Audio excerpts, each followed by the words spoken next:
Hello friends, welcome back to my channel MR ব্লগে তোমাদের সকলকে ওয়েলকাম। আর ফেসবুক ফ্যামিলি রমা চৌধুরী ব্লগে তোমাদের সকলকে ওয়েলকাম। অনেকদিন পর আবার ব্লগ নিয়ে চলে এসেছি। কালকে ওয়ার্ল্ড কাপ জিতেছে ইন্ডিয়া T20, 17 বছর পর।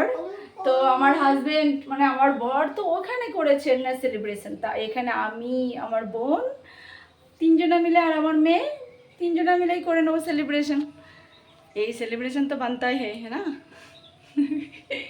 চলো কি রান্না করছি তোমাদেরকে দেখাই। এই যে চিকেন আর হবে পোলাও, বাস এইটুকুই। আর কি করব রান্না বলো, হাজব্যান্ড তো বাড়িতে থাকে না, তার জন্য এইটুকুই কাফি। চলো এই ভিডিওটা এখানে শেষ করছি, আবার দেখা হবে নেক্সট কোনো ব্লগে, ঠিক আছে? এই রান্নাবান্না খাওয়া দাওয়া সেই ব্লগটা তোমরা পাবে কিছুক্ষণ পর, মানে কালকে বিকেলের দিকে পাবে, ঠিক আছে? দেখো।